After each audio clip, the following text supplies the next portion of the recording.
का डाउट होता है कि एलाइल विनाइल बेंजाइल या एलाइल क्या क्या चीज़ें हैं, ठीक है। तो आज मैं वही डाउट क्लियर करने वाला हूँ कि तीनों कैसे दिखता है, कैसे रिप्रेजेंट होता है। तो सबसे पहले एलाइल को देखिए। एलाइल का स्ट्रक्चर कुछ ऐसा होता है, अगर कार्बन कार्बन डबल बॉन्ड है, ठीक है, कार्बन कार्बन डबल बॉन्ड है, उसके बाद अगर कोई कार्बन आ रहा है, ठीक, डबल बॉन्ड के बाद अगर कोई कार्बन आ रहा है और उस पर मैं हेलोजन ग्रुप लगा रहा हूँ, तो ये वाला जो कार्बन है और ये वो पूरा स्ट्रक्चर है वो हमारा एलाइल बन जाता है, ठीक है। डबल बॉन्ड के बाद आने वाले कार्बन पे अगर हेलोजन लगा तो वो एलाइल है। अब विनाइल को समझिए। विनाइल भी इसके जैसा ही है। विनाइल में क्या होता है, सिंपली डबल बॉन्ड है, डबल बॉन्ड के किसी भी एक कार्बन पे, डबल बॉन्ड के किसी भी एक कार्बन पे अगर मैं हेलोजन लगाता हूँ, चाहे इधर हो चाहे इधर हो, डबल बॉन्ड के किसी भी एक कार्बन पे अगर मैं हेलोजन लगाता हूँ तो वो हमारा विनाइल बन जाएगा, ठीक।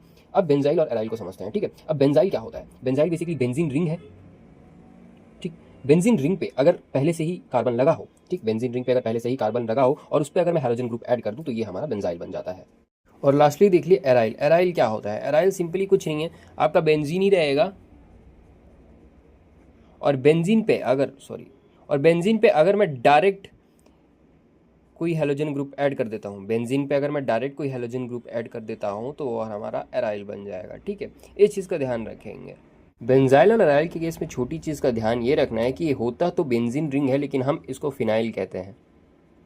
अब इसको फिनाइल कहने के पीछे रीज़न ये है कि हम लोग एक हाइड्रोजन जब हटाते हैं तो वो फिनाइल बन जाता है। बेंजीन रिंग से एक हाइड्रोजन जब भी हटाया जाता है तो वो फिनाइल बन जाता है। और वो कुछ ऐसा होता है, बेंजीन आपको पता होगा C6H6 बेंजीन है, इसमें से जब हम एक हाइड्रोजन हटा दें यानी C6H5 कर दें तो ये हमारा बन जाता है फिनाइल ग्रुप। और हम लोग यहाँ दोनों पे जो एग्जांपल हमने लिया है वो फिनाइल ग्रुप का लिया है, ठीक है। तो जब भी हम फिनाइल पे कार्बन होते हुए डायरेक्ट हेलोजन लगाएंगे तो वो हमारा बेंजाइल बन जाएगा, और हम लोग फिनाइल पे अगर डायरेक्ट हेलोजन लगा रहे हैं तो वो हमारा एराइल बन जाएगा। ऐसे ही शॉर्ट्स के लिए फॉलो कीजिए।